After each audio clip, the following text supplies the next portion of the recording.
I've shown you how these 3 shade techniques work, so I'm going to start to paint some 3-dimensional forms.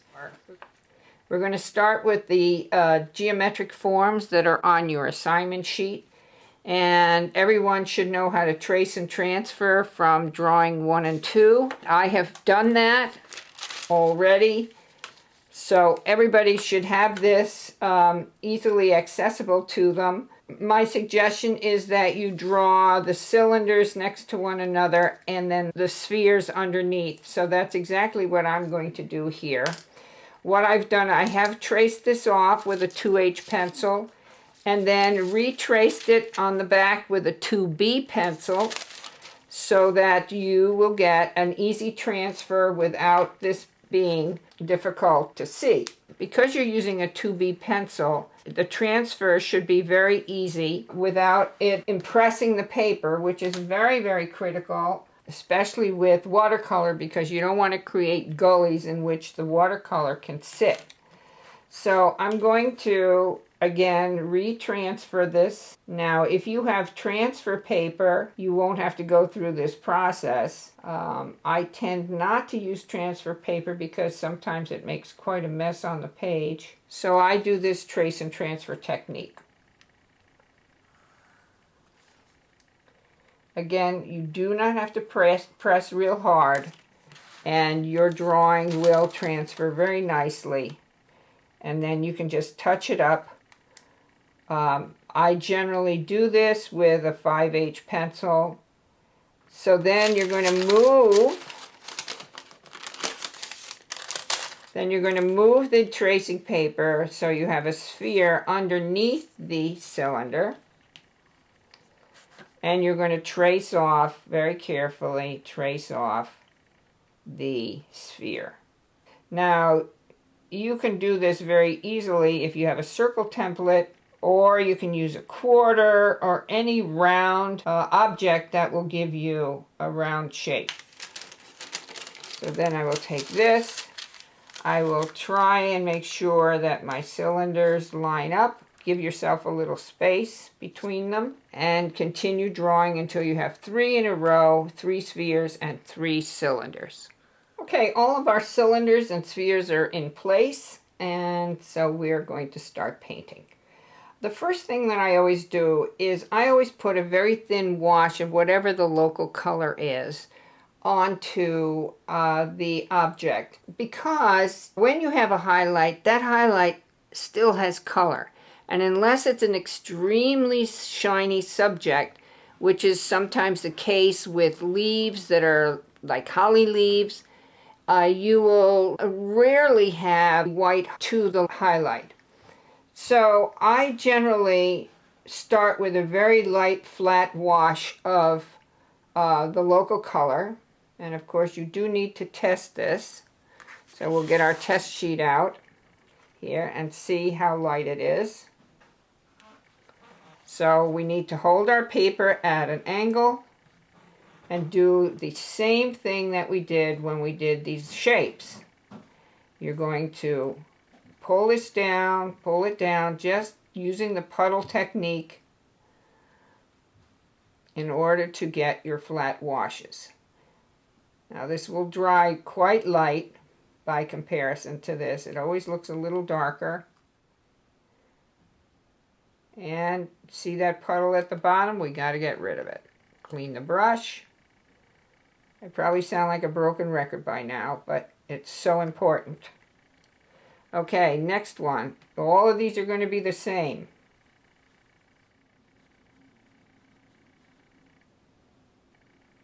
This is the easy part, folks, because you're all really well skilled at this point in doing flat washes.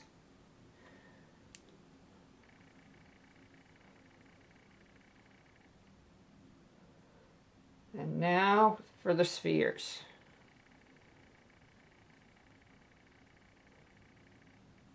You're always going to have to work with the edge of the brush, the point of the brush, toward the edge of the subject. Don't worry about that. It's not going to do anything. It's just going to keep a nice wet edge for you to work with. Notice how much paint there is on here.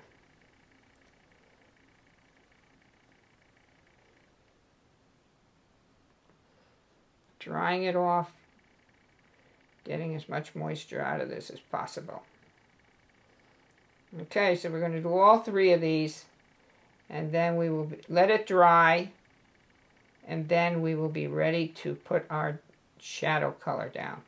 Last one.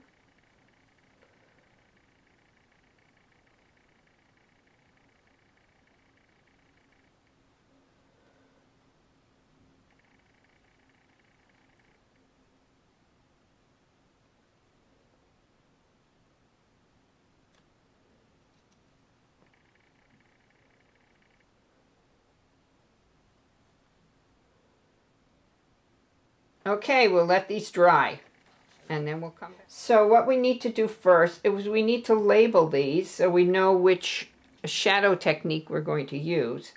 So the first one we're going to label neutral tint. The next will be botanical gray.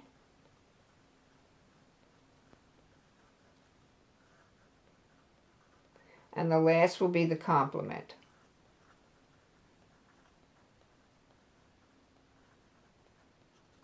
We'll start with our cylinders. So I'm going to take a little water, and I'm going to take a little neutral tint and test it. I think I'm going to make it a little lighter. Now, as you recall, you need to have, when you're doing a cylinder, you need to have a core shadow, and you need to have transitional shadows.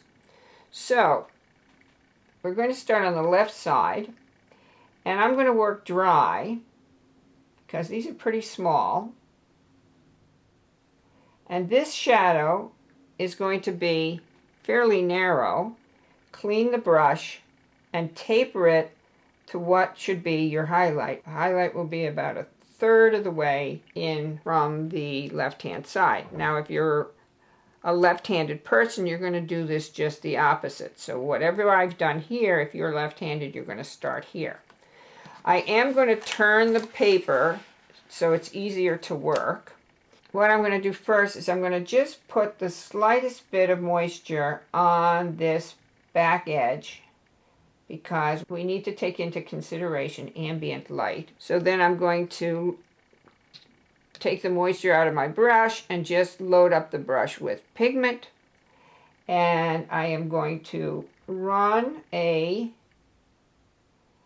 shadow line barely in from that edge and bring it out a little bit more than the shadow on the left.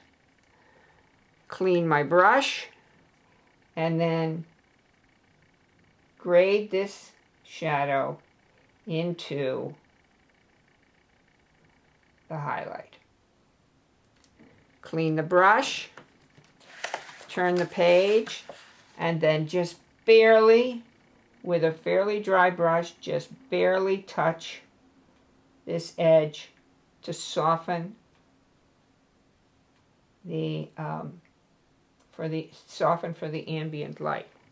Now we're going to add another layer of color on here, but we're going to wait. So we're going to do exactly the same thing with our botanical gray, and we're going to do exactly the same thing. Clean the brush and just taper that into the highlight. You always want to go from dark to light.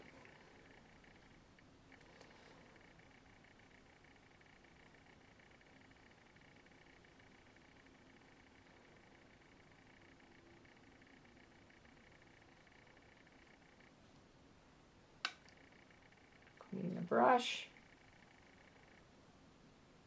and taper that edge into the highlight. And if you have wet spots, gently pick them up so that they don't start to cauliflower on you.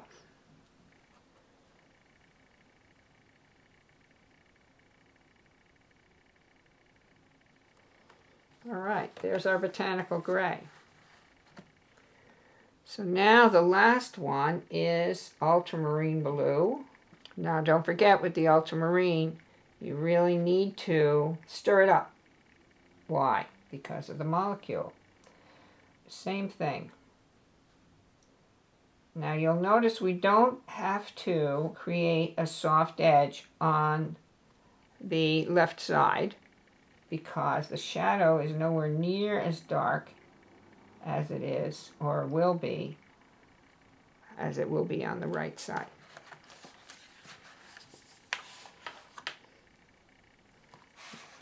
Again, run a little bead of water, a little edge, just dampen the page slightly on this edge. Take your color and lay it down fairly close.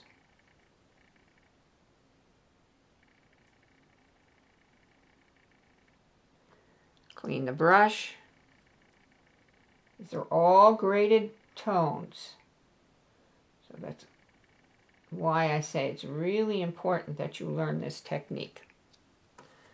Once you can do the graded tones and once you can do flat washes, you can do just about anything else. All right, now for the hard part. So in this case, again, we want to put just a little bit of a wet edge on this side because here's our highlight and the shadow transitions to dark, but the darks on this side will be darker than they are on this side.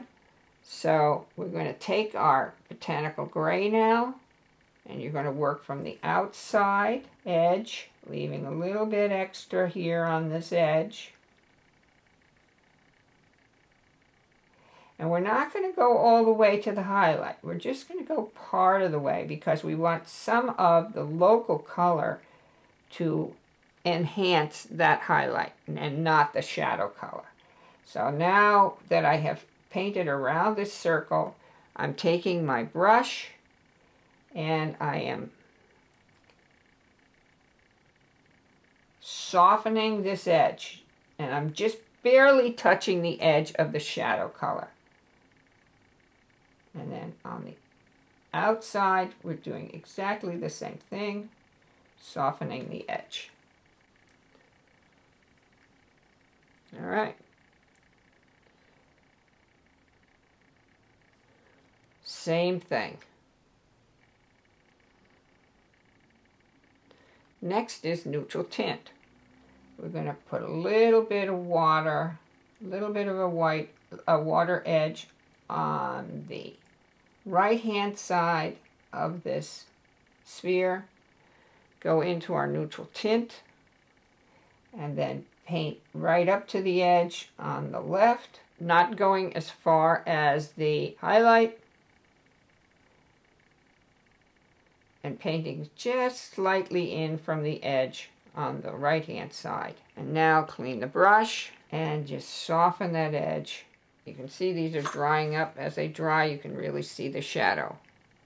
Now, last one. Oh, I love this color. Again, you need to just put an edge, a little water edge here so that that edge is soft. Then go into your complementary color and paint.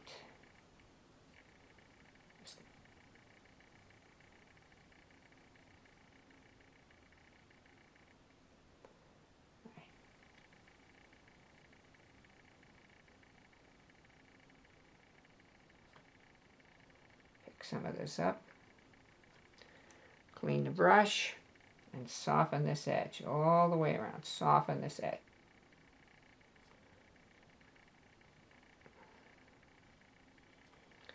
And then we'll soften the outside edge. Don't have too much water in your brush when you're doing this because you don't want it to bleed too much. Really almost wipe it, you know, between your fingers so that it Now, the thing about neutral tint and botanical gray is they are permanent. You're not going to be able to get them up. So that's why I say start lighter and then work towards dark. Now this is probably dry enough, we can put in a coarse shadow. So what I'm going to do for the coarse shadow is I'm going to take and I'm going to put some water on this side. And I'm probably going to put a little water on this side. That way, when I go in with the neutral tint, which is my coarse shadow area, it will blend in both directions.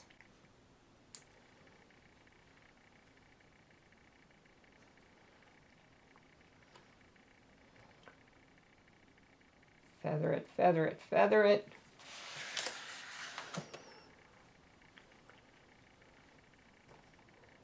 Feather it, feather it, feather it. And there you have it.